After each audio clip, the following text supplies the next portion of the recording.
A partir de agora, Viver Bem Guaíba, com Paula Sá. Estamos de volta com o programa Viver Bem Guaíba, que tem patrocínio da Unimed Porto Alegre e da Anrix. Laboratórios e centros diagnósticos de imagem, a Unimed Porto Alegre tem. E a Anrix, 75 anos, a Casa do Médico Gaúcho. Hoje vamos abordar um tema que exige atenção de toda a sociedade. Dados recentes apontam que 1 em cada 18 jovens entre 18 e 25 anos vive com HIV em Porto Alegre. Além disso, a capital gaúcha apresenta uma das maiores taxas de mortalidade por AIDS do país. Um cenário que reforça a necessidade de ampliar a informação, a prevenção, o diagnóstico precoce e o acesso ao tratamento. Embora os avanços da medicina tenham transformado o HIV em uma condição crônica tratável, ainda existem desafios importantes relacionados ao preconceito, a baixa percepção de risco, a testagem tardia e as desigualdades no acesso aos serviços de saúde. Para falar sobre esse assunto, recebemos o Dr. Dimas Kliman, infectologista, doutor em hepatologia pela Universidade Federal de Ciências da Saúde de Porto Alegre e presidente da Sociedade Gaúcha de Infectologia. Dr. Dimas, seja bem-vindo ao Viver Bem Guaíba. Obrigado pelo convite, é um prazer estar aqui e é um prazer enorme falar sobre esse assunto justamente para trazer informação e alertar a população do que é esses números alarmantes que a gente vê nesses boletins e nesses estudos populacionais. Muito importante, Dr. Dimas, a gente levantar novamente, várias vezes, tratar sobre esse assunto, né? Para que as pessoas se deem conta e se protejam, né? Se previnam. Dr. Dimas, recentemente foi divulgado um dado que chamou muita atenção, que 1 em cada 18 jovens entre 18 e 25 anos vive com HIV em Porto Alegre. O que esse número revela sobre a situação atual da epidemia no Rio Grande do Sul? Então, esse número ele é um número que ele causa um impacto muito forte, porque quando a gente coloca nos números que o boletim epidemiológico divulga, assim, fica um pouquinho difícil da gente entender, né? 120 pessoas para 100 mil habitantes, a gente não consegue quantificar isso porque a gente não consegue imaginar 100 mil habitantes. Ok, eu sou do tempo que no Beira-Rio entrava 120 mil pessoas, né? Uhum. Dava para imaginar um estádio lotado ali e imaginar então 120 pessoas dentro daquele estádio lotado. Agora, quando a gente fala, como foi colocado dessa vez, 1 em cada 18 jovens, né, entre 18 e 25 anos, é muito fácil. A gente passa ali, já mantendo a analogia, né, a gente passa ali do lado do Beira-Rio e olha para a orla, né, naqueles campos de futebol, a gente vai ver certamente 2 times jogando, né, e são 22 pessoas. Então, ali já tem um risco, né, uma possibilidade de uma dessas pessoas estar infectada pelo HIV. Então, fica muito mais palpável isso. E a gente está vivendo uma nova onda do HIV. A geração de jovens hoje, ela não é a mesma geração que presenciou o surgimento da epidemia. Então ela é uma geração que ela já veio na época dos antirretrovirais de alta potência, né, o que a gente chamava de coquetel, hoje não tem mais tanto comprimido assim, é 1 ou 2 comprimidos para o tratamento ao dia, e essa geração ela não tem mais medo de se infectar pelo HIV. E com isso baixou a guarda, com isso se descuidou. Ficou um gap, né? Exatamente. O senhor considera que parte da população jovem, mais jovem, né, passou a enxergar o HIV como um problema do passado, então? Eu acho que sim. Ele não tem a mesma força que tinha alguns anos atrás, né? A gente não tem mais o Renato Russo, a gente não tem mais o Cazuza adoecendo, assim, aquilo causando uma comoção, né? Fred Mercury. Então, mudou o apelo, né? A gente não tem esse impacto que a morte causou nas gerações mais antigas, assim. Não se tem esse medo do HIV, de se infectar pelo HIV. Entretanto, ter HIV não é uma coisa boa, né? Claro. É bom que a ciência evoluiu e que não se tem mais um número expressivos de mortes em virtude da infecção. é claro, isso é ótimo, né? Mas não significa que a gente possa descuidar do cuidado, né? Que a gente possa abrir mão de se prevenir de se infectar pelo HIV. Dr. Dimas, quais fatores ajudam a explicar essa maior vulnerabilidade dos jovens à infecção pelo HIV atualmente? Certamente é multifatorial. A gente não tem um único fator que pudesse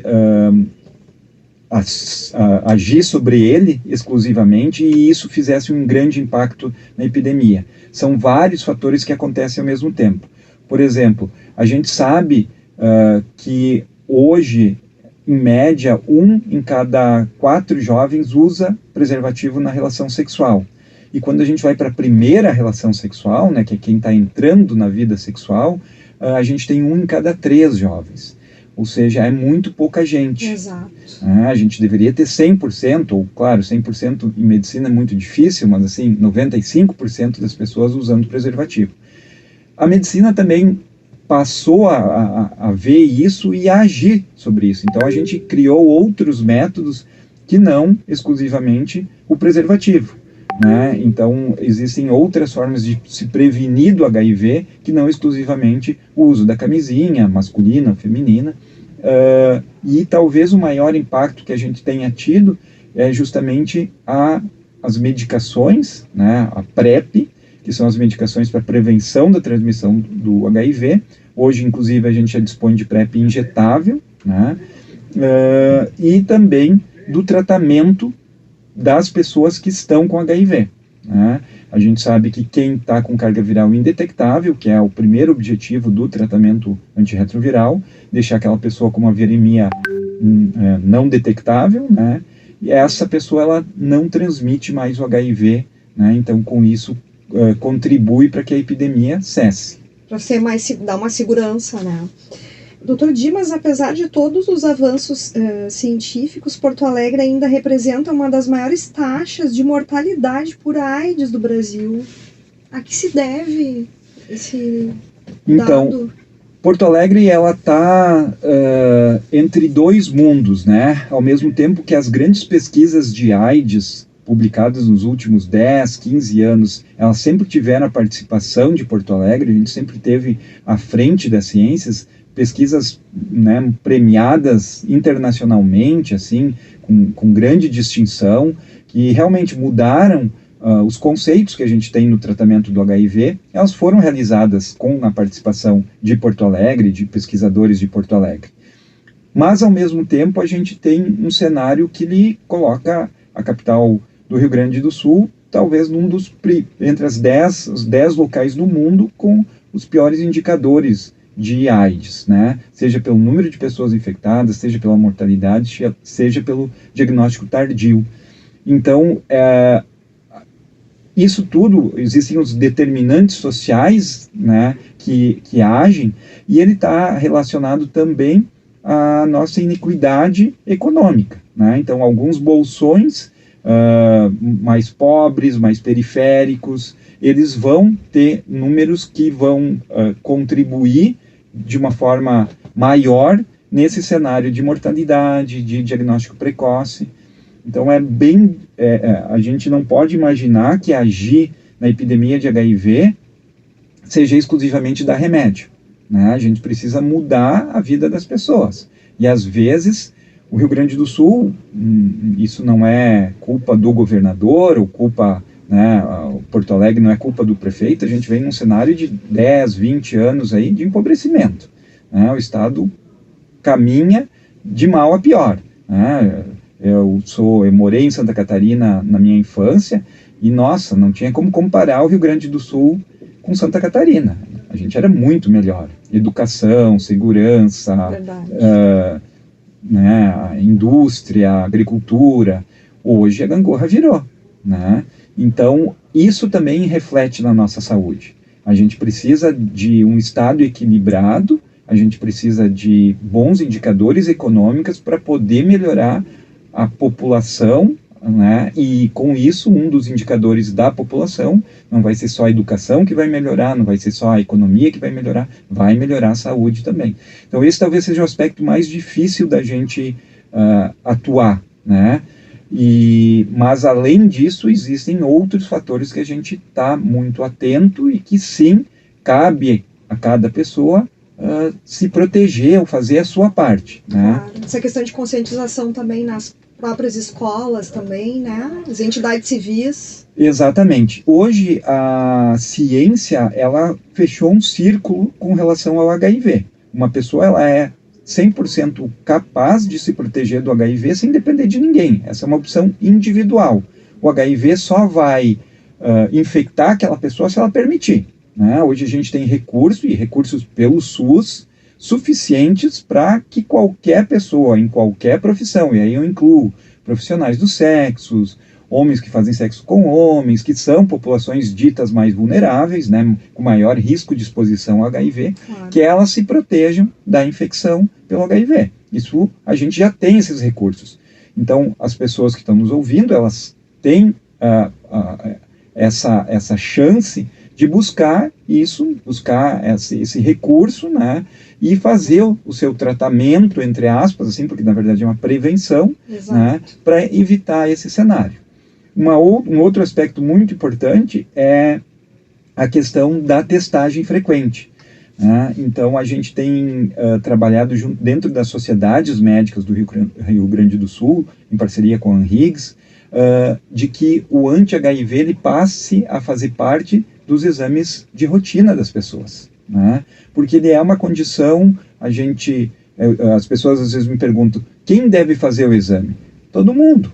Então, a única indicação para não fazer o exame é ter um exame positivo, porque ele vai continuar positivo. Claro. Ele vai ter que fazer outros exames para avaliar como é que está a sua doença, né, ou sua infecção. Mas quem tem um exame negativo, há 1 ano, há 5 anos, há 10 anos, não significa que esse exame continue negativo hoje. Né? Isso não é uma garantia, claro, de que o exame... é outro momento, né? Exatamente. E é importante que todas as especialidades também se debrucem, né, sobre o pedido dessa testagem, né? O ginecologista já faz isso normalmente com exatamente. As mulheres, né? A Sociedade de Ginecologia, ela foi quem incorporou isso primeiro, muito também pelo pré-natal, né? Pelos cuidados da transmissão mãe-bebê, e hoje é rotina. Essa é uma especialidade que atua muito forte nessa área, assim. Exato.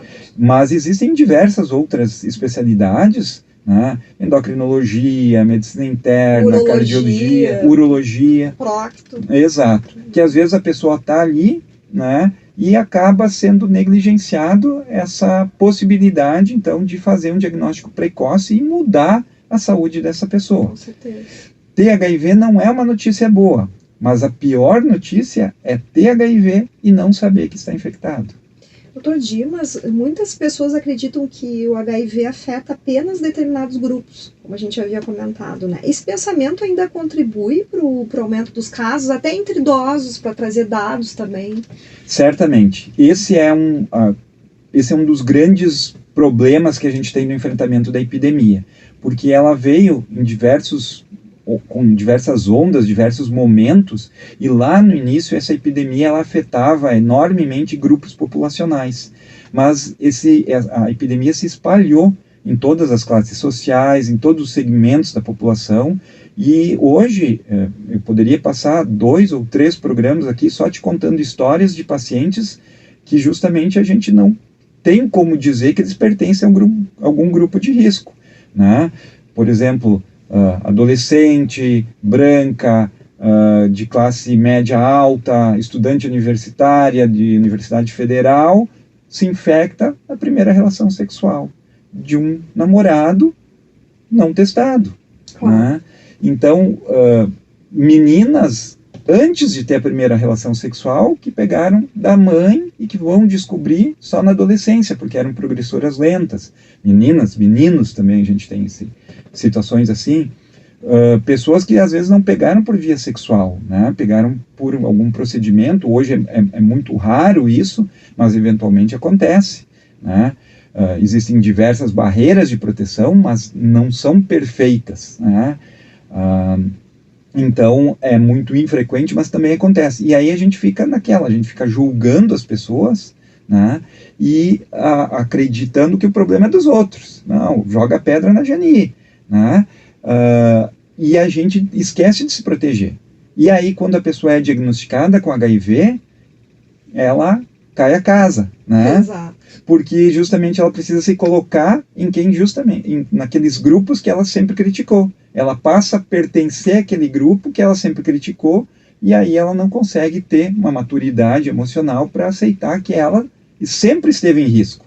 Qualquer pessoa em idade sexual, qualquer pessoa que tenha relação sexual, pode ser só com o marido, não tem problema nenhum, pode ser um único homem na vida, mas talvez esse único homem não seja dessa única mulher. E né? nunca se testou, né? Não Exato. se sabe, né? Até a terceira idade também, né? Hoje as pessoas estão vivendo mais. Muito, exato. A gente tem uma geração nova que o divórcio ele passou a fazer parte, e elas estavam preparadas para, né, viver momentos da epidemia do HIV que justamente afetava grupos populacionais restritos. E daí elas saem do casamento, vão viver sua vida, e elas não estão preparadas para enfrentar o HIV, que hoje é de toda a população. Né? Talvez as minhas falas sejam um pouco machistas, porque sempre cito mulheres infectadas, mas a gente precisa lembrar que no Rio Grande do Sul a gente tem a maior taxa de mulher infectada. É um dos poucos lugares, enquanto que no Brasil 1/3 das mulheres são infectadas pelo HIV, contra 2/3 dos homens. No Rio Grande do Sul a gente tem 51% das mulheres. Né?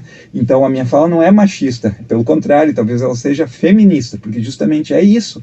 São pessoas que elas não se enxergam em risco, porque tecnicamente, ou assim, no conceito geral da população, elas nunca fizeram nada errado, nada que é condenável.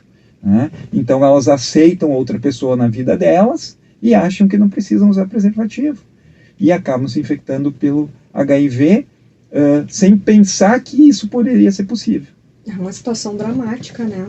O senhor poderia explicar a diferença entre HIV e AIDS? Porque muitas pessoas ainda confundem esses conceitos, né? E é importante a gente trazer. Muito importante. Essa pergunta é excelente, porque ela mudou muito ao longo do tempo. A gente não tem um conceito claro, né?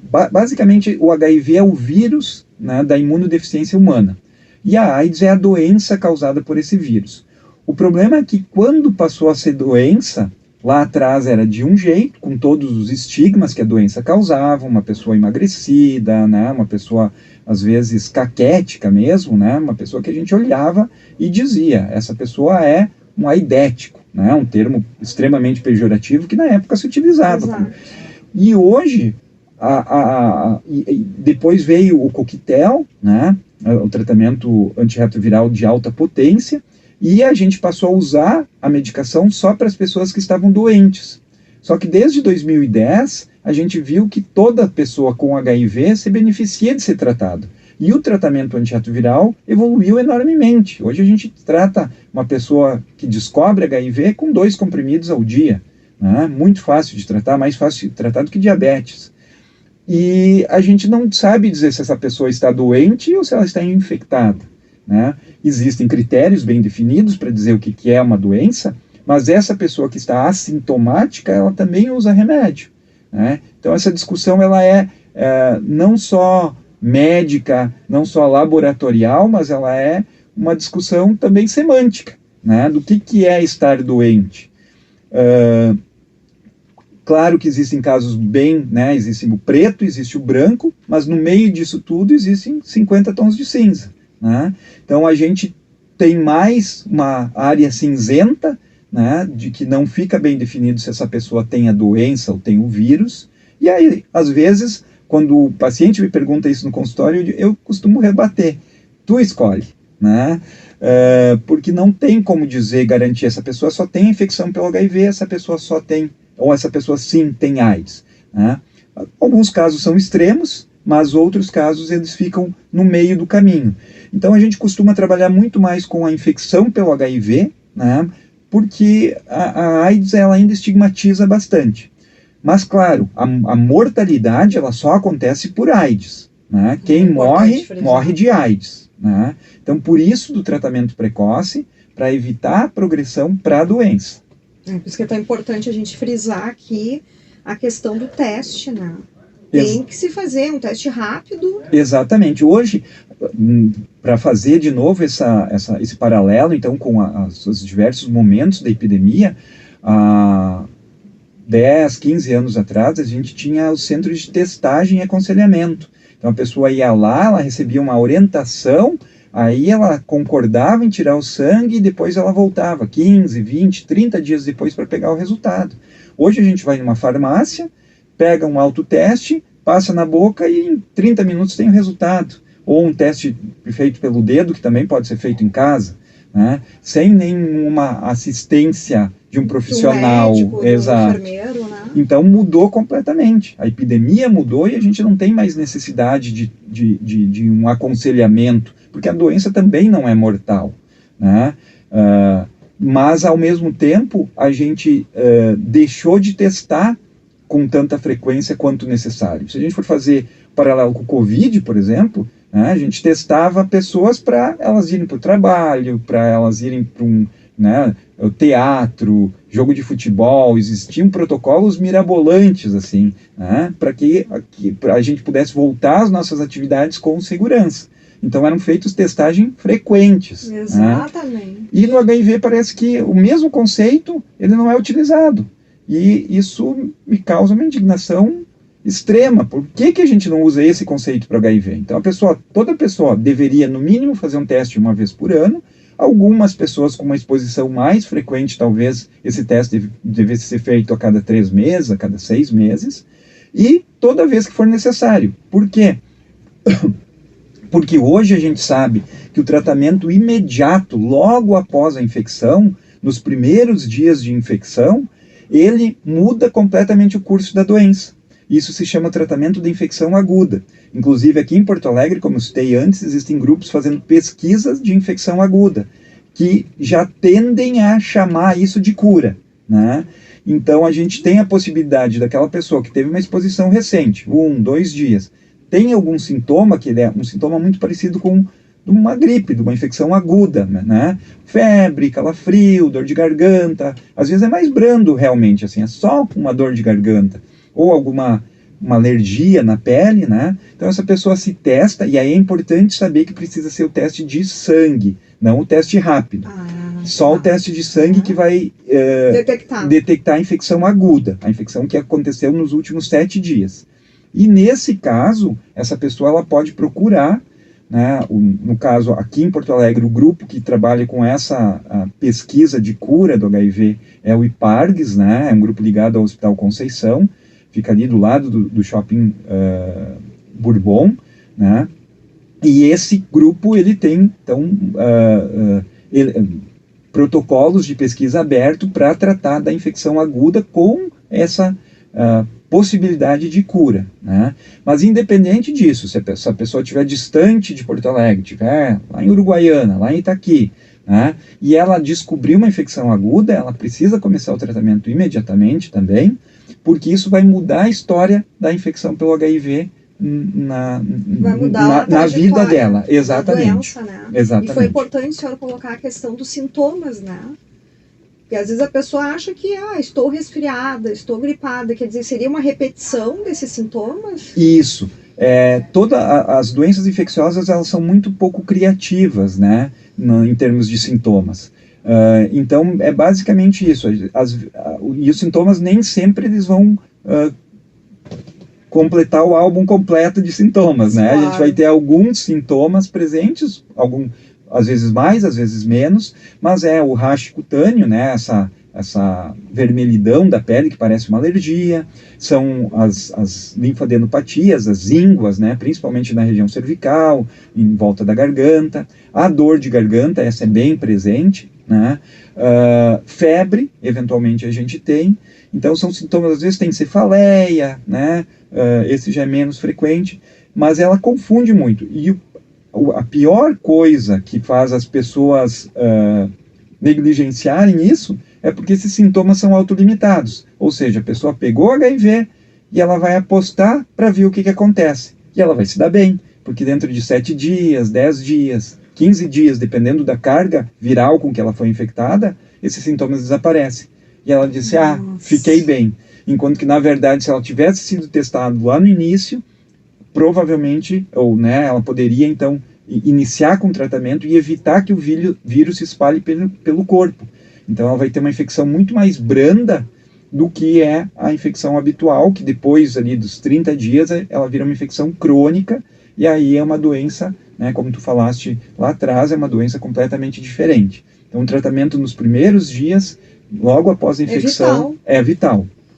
Um dos temas mais discutidos atualmente é o PrEP, né? Dr. Dimas, o que é a profilaxia pré-exposição e para quem ela é indicada? Então, não só para quem ela é indicada, mas quando ela é indicada. Hoje a gente tem algumas indicações claras, assim, pessoas, e elas são amplas, né? Pessoas, por exemplo, com mais de 2 ISTs ao ano, elas teriam indicação de PrEP. Tá? Então a gente tem uma epidemia de sífilis ocorrendo. E a sífilis é um excelente marcador de que as pessoas estão tendo relação sem preservativo, né? E a gente sabe também que esse dado é de Nova York, não é do Rio Grande do Sul, mas a gente sabe que em torno de 1 em cada 50 homens que faz sexo com homens que é diagnosticado com sífilis, dentro de 1 ano ele vai ter HIV. E é pior se for clamídia, pior se for gonorreia. Tá? Gonorreia é 1 em cada 18 homens que fazem sexo com homens, dentro de 1 ano ele vai ter HIV. Então, a partir do momento que a pessoa é diagnosticada com uma EST, significa que ela está tendo relação sem preservativo e significa que a saúde sexual dessa pessoa precisa ser avaliada. Risco aumentado. Risco aumentado. E aí a gente dispõe hoje da PrEP, que é a profilaxia pré-exposição, por isso o nome, PrEP, né? E essa profilaxia ela pode ser tanto por comprimidos quanto por injeção, né? Hoje a gente já tem a PrEP injetável. O que está disponível aqui em Porto Alegre, ela é uma injeção feita a cada 2 meses. A pessoa precisa fazer uma testagem, precisa fazer o teste de HIV e fazer a injeção dentro de um período curto, logo depois desse exame, e ela é altamente eficaz. Ela previne muito mais que o comprimido, 3 vezes mais que o comprimido.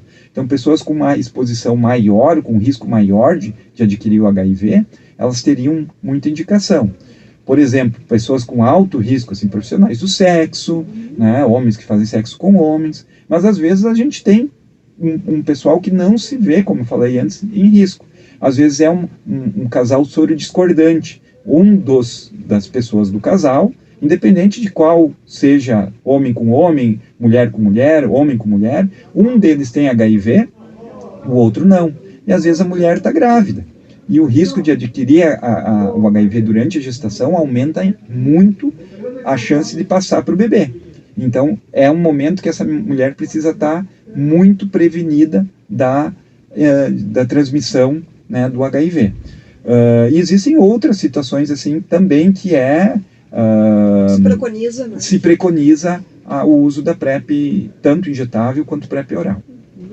E, Dr. Dimas, também existe a PEP, que é a profilaxia pós-exposição, né? Qual é a diferença entre essas estratégias de prevenção? Então, essa pergunta também é excelente. A PEP, ela vai ocorrer depois da exposição. Tá? Então, a PEP, ela também é extremamente subutilizada, porque ela deve ser utilizada nas primeiras 48 horas, e quanto mais precoce, melhor. E isso pode, assim, ser uma coisa muito banal, muito boba. Por exemplo, a pessoa sai, vai numa festa, numa balada, talvez beba um pouquinho além da conta, ou talvez não. E conhece uma pessoa que ela nunca viu, que ela encontrou pela primeira vez na festa. E acaba saindo da festa com essa pessoa, acaba tendo relação, e sabe-se lá por quê, 1, 2, 3 vezes, ou talvez já na primeira, não use preservativo. E aí, no dia seguinte, quando ela acorda, ela vai pensar, vai lembrar da nossa entrevista aqui, ou vai estar ouvindo o Viver Bem Guaíba, e vai pensar, meu Deus, o que eu fiz? Né? Então, nesse momento, ela deve procurar um serviço médico, né? E iniciar a terapia antirretroviral. A diferença é que daí são mais comprimidos, não é como a PrEP, que é 1 comprimido só ao dia. São mais comprimidos, são 2, às vezes 3, às vezes até 4 comprimidos, dependendo do esquema que for escolhido para ela, ao dia, durante 28 dias. E isso impede a infecção pelo HIV. A PEP ela foi desenhada lá no início da terapia antirretroviral para que os profissionais de saúde que tinham um acidente pérfuro-cortante, ou seja, um cirurgião que estava operando uma pessoa com HIV, que no meio da cirurgia se picava com uma agulha e que o sangue daquela pessoa com HIV entrava dentro do sangue dele, ele usava a PEP e nunca teve um caso de infecção pelo HIV, de transmissão do HIV, ou seja, ela é altamente eficaz. Ela funciona mesmo para evitar que a pessoa se infecte. Então, foi expandido esse uso para as exposições sexuais também, e ela também funciona. Tá? A diferença entre a PEP e a PrEP é que a PEP ela tem esse período de tempo que ela precisa ser usada precocemente e que são mais comprimidos. Então, por isso que a PrEP ela é melhor, mais fácil de ser utilizada, e a gente utiliza ela porque, às vezes, como eu citei, ninguém vai para a balada pensando em pegar HIV. Exatamente. Né? Mas as pessoas que vão para a balada já com a intenção de transar, elas já podem estar usando a PrEP.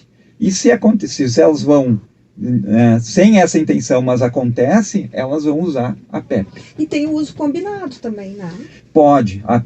No caso de uma exposição, ou da pessoa estar fora do uso da PrEP, às vezes, ela vai passar, então, do que seria a PrEP para a PEP. Perfeito. Dr. Dimas, a ciência avançou muito nos últimos anos. Como é que está a qualidade de vida de uma pessoa que recebe o diagnóstico de HIV e inicia o tratamento adequadamente?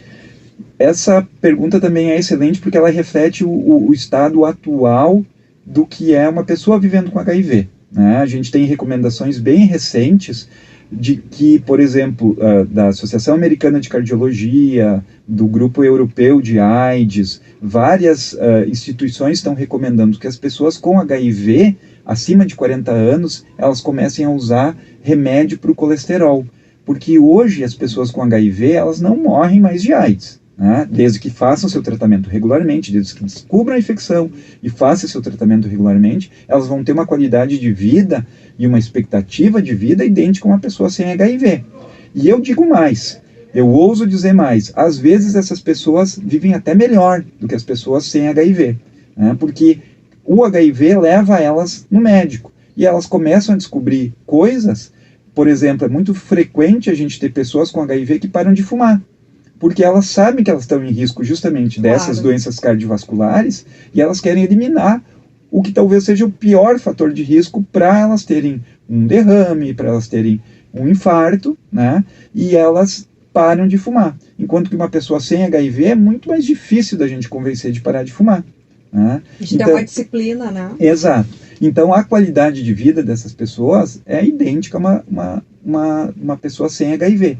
E isso permitiu com que a gente acabasse ou né, pudesse tirar todo o estigma que tem de viver com HIV. Né? Infelizmente, o estigma ele ocorre por ignorância. Né? Então, a gente ainda tem, né, pessoas que não têm as informações corretas e elas acreditam que o HIV é de um grupo populacional, é de pessoas com comportamento de risco, né, e que vão morrer dentro de 6 meses. Exato. Acabam disseminando isso, né, nas redes sociais, a gente vê toda hora. Exatamente. A importância é buscar a informação nos lugares corretos também, né? Exatamente. Dr. Dimas, uma das mensagens importantes da atualidade é a carga indetectável, né, que é igual a intransmissível. O senhor poderia explicar esse conceito para os nossos ouvintes?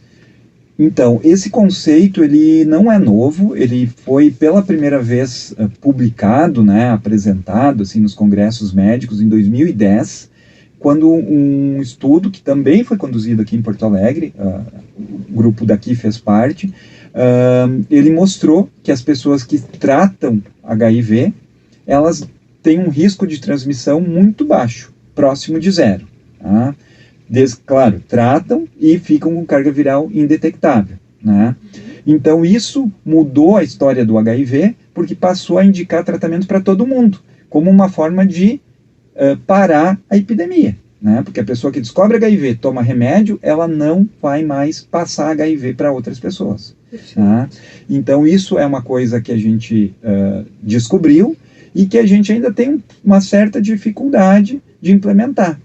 Então, hoje, o principal, o game changer, né, a mudança de cenário que a gente precisa implementar no Rio Grande do Sul, na região metropolitana, é justamente isso. Quem passa HIV é quem não sabe que tem. Porque a partir do momento que a pessoa descobre, o tratamento está acessível, o tratamento é gratuito, é pelo SUS, claro. E a pessoa faz o tratamento e para de transmitir HIV. Então, quando a gente faz um diagnóstico de HIV, uma pessoa, a gente só consegue encontrar 50% da equação. Porque quem passou para ela, a gente precisa encontrar também. A gente precisa correr atrás dessa pessoa para fechar esse diagnóstico. E às vezes, né, como eu citei há pouquinho, às vezes fui numa balada, pessoas talvez nem tenha trocado o número de telefone. Exato. Ou talvez ela fique tão constrangida que ela não queira ligar para essa pessoa, mandar uma mensagem e dizer, vai fazer teu teste. Né? Mas é esse o cenário que a gente enfrenta hoje. E é isso que a gente precisa mudar. O teste do HIV ele tem que fazer parte da rotina de saúde das pessoas.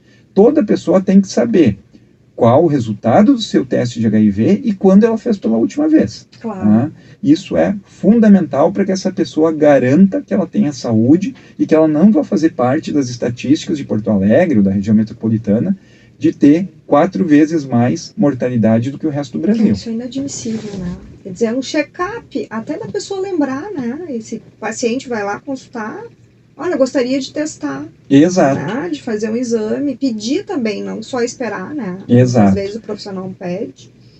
Recentemente foi lançada a Carta de Porto Alegre, né? Durante o Infecto Tchê. Como é que surgiu essa iniciativa? Então, essa iniciativa ela surgiu em parceria com a Higgs no ano passado, quando a gente discutia um grupo de trabalho justamente para implementar ou para tornar mais frequente a testagem do HIV e para que as janelas de oportunidade, assim, de que aquela pessoa que procura por um sintoma que vai levar a um diagnóstico de sífilis, de gonorreia, de clamídia, de qualquer IST, né, que a gente pense que essa pessoa também possa estar em risco de aquisição do HIV ou até mesmo infectada pelo HIV. Às vezes a gente fica focado e todo o nosso sistema de saúde ele é muito focado a sintoma, tratamento de sintoma, né? Então a consulta dura 15 minutos e a gente não pensa fora do que o paciente nos traz. Né? Uhum. E aí justamente esse grupo de trabalho ampliou essas discussões dentro de diversas sociedades, né? Proctologia, urologia, ginecologia, que já era uma sociedade que tinha essa discussão muito, muito ampla, assim, dermatologia, né?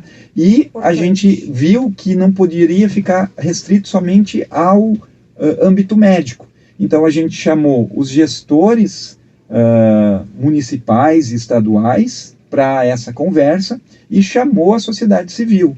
Então diversas empresas, né, são muitos parceiros, se eu falar um eu vou esquecer. Sim, de todos os outros. Né? Exatamente. Mas a gente conseguiu levar essa discussão para dentro de vários setores, para que a gente possa justamente, as pessoas possam estar discutindo. Hoje o HIV, qualquer pessoa, ela pode tomar a sua decisão de não se infectar pelo HIV. Então existe isso. O teste precisa ser feito. Se essa pessoa se vê em risco de aquisição do HIV, ela tem como se prevenir. E se ela estiver infectada pelo HIV, ela precisa se tratar e precisa ir atrás da outra metade da equação, como eu citei antes. Né? A gente precisa que mais pessoas sejam testadas. Tem que ser de forma ativa, né? Exatamente. E dentro dessa Carta de Porto Alegre, quais são os principais compromissos assumidos pela Aliança Gaúcha pelo enfrentamento do HIV? Então, a gente tem justamente... Esse é um mote, assim, né? De que ampliar a testagem e tornar ela mais frequente. Né? A gente descobriu isso, por exemplo, no câncer de colo de útero, que às vezes a gente tinha 80% das mulheres fazendo o exame todo ano, e algumas até faziam 2 vezes ao ano, quando era anual o exame, né? Hoje com a biologia molecular o exame ampliou mais o tempo de testagem, mas os 20% que não faziam eram justamente as que adoeciam, que descobriam o câncer às vezes tardiamente e tinham as maiores complicações. Então a gente precisava testar todo mundo, pelo menos uma vez. Se esse exame estava normal, talvez a gente tivesse um espaço maior. Então, o HIV é a mesma coisa. A gente precisa testar todo mundo. Então, a gente está tendo bons resultados justamente dentro das universidades, que é a população mais vulnerável, né, são esses jovens, Público-alvo, o público-alvo, de levar essa conscientização e de que esse teste ele seja feito com uma frequência necessária, talvez seja de 3 em 3 meses, né? E hoje o teste não precisa de médico. Tu vai numa unidade de saúde, faz o teste rápido, né? Ok, tu vai fazer os teus exames periódicos, pede para incluir o anti-HIV na solicitação. Não vai ser uma picada a mais. Talvez não seja nem um tubo de sangue a mais. Simplesmente vai ser uma linha a mais na solicitação. E esse exame vai estar disponível junto com os outros exames que tu vai fazer. Vai fazer toda a diferença, né? Exato. Dr. Dimas, a gente vai fazer um breve intervalo e já voltamos. Estamos de volta com o Viver Bem, entrevistando o Dr. Dimas Kliman, infectologista e presidente da Sociedade Gaúcha de Infectologia. E agora vamos ao quadro Mitos e Verdades sobre o HIV e AIDS. Dr. Dimas, no Mitos e Verdades eu faço algumas perguntas com dúvidas frequentes da população e eu vou pedir que o senhor responda se é mito ou verdade e pode fazer também um breve comentário. Uma pessoa com HIV em tratamento e com carga viral indetectável pode transmitir o vírus durante a relação sexual? Mito ou verdade? É mito. Na medicina, nem tudo é 8 ou 80, né? Existem casos excepcionais. Eventualmente, uma relação sexual que vá ter um traumatismo com sangramento poderia ser causa de transmissão nesse cenário. Mas, lato sensu, né? Toda pessoa com carga viral indetectável não transmite HIV. O HIV pode ser transmitido por abraço, beijo no rosto, compartilhamento de talheres, copos ou uso do mesmo banheiro. Mito ou verdade? Mito. Isso é um conceito muito antigo que estigmatiza bastante as pessoas, mas basicamente é contato com sangue e relação sexual. Secreções, né? Secreções. A profilaxia pré-exposição, a PrEP, substitui completamente o uso do preservativo nas relações sexuais? Mito ou verdade? Então, a PrEP, isso é um mito, né? Porque a PrEP, ela só previne o HIV, ela não previne as outras ISTs, né? Tanto que existe um conceito novo que é de doxy-PrEP, que é o uso de antibiótico junto com a PrEP, para evitar algumas ISTs. Mas esse é um conceito que ele não tem dado resultados esperados. Então, a gente ainda não tem isso como uma rotina assim, na prática médica. Mas o preservativo ele é necessário para evitar a transmissão de qualquer IST, inclusive do HIV. E a PrEP auxilia nesse cenário. Qualquer pessoa sexualmente ativa pode se beneficiar da testagem periódica para HIV, mesmo sem apresentar sintomas. Mito ou verdade? Verdade. O HIV só dá sintomas numa fase muito avançada. Então, a gente precisa fazer a testagem frequente e lembrar de que um teste de HIV não garante que essa pessoa não vá se infectar. Ela pode testar hoje e daqui uma semana ela pegar o vírus. Então, uma vez que ela está negativa, ela deve intensificar os seus cuidados para permanecer soronegativa. Receber o diagnóstico de HIV hoje é muito diferente do que era há algumas décadas. E a pessoa pode ter qualidade de vida e expectativa de vida próximas da população geral quando faz o tratamento corretamente. Mito ou verdade? Verdade. Talvez até algumas pessoas com HIV vão viver mais do que se elas tivessem um irmão gêmeo sem HIV. Porque muitas vezes o estresse de descobrir infectado pelo vírus faz com que ela mude hábitos de vida e passe a ter uma vida mais saudável, né, justamente por medo de adoecer. Perfeito. Dr. Dimas, eu quero agradecer muito a sua vinda aqui ao programa. De grande valia aqui para os nossos ouvintes, né? Informação, prevenção e diagnóstico precoce continuam sendo as principais ferramentas para enfrentarmos o HIV e reduzirmos os índices da doença no Rio Grande do Sul. Eu que agradeço o convite, Paula. É sempre um prazer estar aqui conversando. É tão agradável esse programa e eu espero que justamente a gente possa levar essas mensagens para todos os ouvintes da Rádio Guaíba, né, e para todo o Rio Grande do Sul, porque esse é um cenário que ele não depende só de mim, de ti, para mudar, né, ou só de um prefeito, de um governador. Qualquer pessoa, ela tem o seu papel e esse papel é fundamental na luta contra o HIV. Perfeito. Cada um pode fazer e mudar o curso da sua história, né? Exatamente. Saúde. Agradecemos também a você, ouvinte, pela companhia em mais uma edição do programa Viver Bem Guaíba. Se você perdeu parte desta entrevista ou deseja compartilhar este conteúdo, ele estará disponível no Spotify e no YouTube. E lembre-se, laboratórios e centros diagnósticos de imagem, a Unimed Porto Alegre tem. Ian Higgs, 75 anos, a Casa do Médico Gaúcho. Um grande abraço e até o nosso próximo encontro no programa Viver Bem Guaíba. Na mesa de áudio, Luciano Vargas, na equipe técnica Guilherme Silveira e Jorge Brum. Produção e apresentação Paula Sá, gerência de jornalismo e esporte Rafael Sequim e direção-geral de Claudinei Girotti.